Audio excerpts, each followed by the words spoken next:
Dans une Afrique de l'Ouest en pleine effervescence démocratique, le Togo fait figure de lanterne rouge. Sous le règne de Faure Gnassingbé, le pays s'enfonce dans un autoritarisme anachronique, faisant figure de véritable fossile politique dans la région. L'agression d'un député sénégalais en mission officielle à Lomé, le 29 septembre dernier, cristallise l'indignation. Ce scandale, loin d'être isolé, s'inscrit dans un schéma de répression systématique. 93 prisonniers politiques croupissent dans les geôles togolaises, tandis que les manifestations pacifiques sont brutalement réprimées. Face à cette dérive, une coalition panafricaine de 47 personnalités influentes, issues tant des pays de la CEDEAO que de l'Alliance des États du Sahel, AIS, tire la sonnette d'alarme. Leurs tribunaux vitrioles dénoncent un pouvoir qui bafoue les libertés fondamentales et s'accroche au trône depuis 57 ans. Stop à la violence d'État au Togo. Les signataires de cette tribune expriment leur profonde indignation et condamnent fermement la violence d'État qui sévit au Togo. Ils enjoignent les autorités togolaises à restaurer l'état de droit et à respecter les droits humains fondamentaux. Ils exigent que les libertés publiques puissent pleinement s'exercer sur l'ensemble du territoire togolais.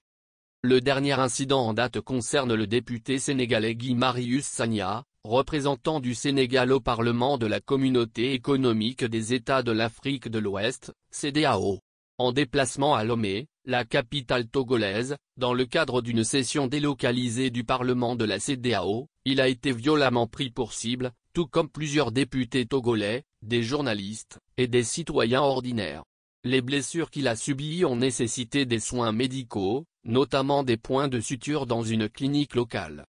Cet acte de violence s'est produit le dimanche 29 septembre 2024, lors d'une rencontre citoyenne organisée à l'initiative de la Dynamique pour la majorité du peuple, DMP, un regroupement de partis politiques et d'organisations de la société civile, au cours de laquelle Guy Marius Sagna devait échanger avec des citoyens togolais.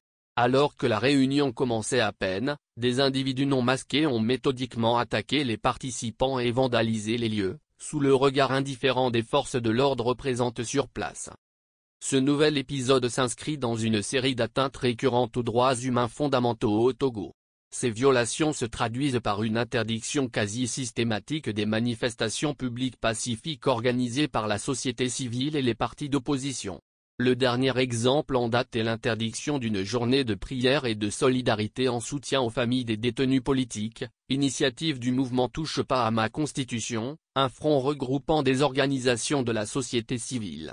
Cette organisation, qui recense actuellement 93 prisonniers politiques, avait prévu, le 20 septembre dernier à Sokodé, de distribuer des kits scolaires aux enfants des détenus dans le cadre d'une campagne de sensibilisation pour leur libération.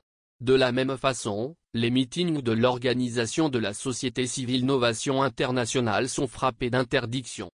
La situation politique au Togo s'est considérablement détériorée depuis la modification unilatérale de la Constitution par le régime en place, sans consultation du peuple.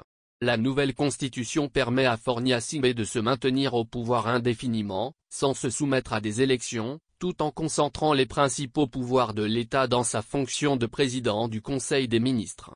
Faure Gnassingbé est arrivé au pouvoir en 2005, à la suite du décès de son père, le général Gnassingbé Eyadema, qui a dirigé le Togo d'une main de fer pendant 38 ans. Depuis 19 ans, Faure Gnassingbé continue de se maintenir à la tête du pays en modifiant régulièrement la Constitution, en organisant de présumées élections, systématiquement contestées par l'opposition et la société civile, et en usant de la violence pour faire taire toute voix dissidente.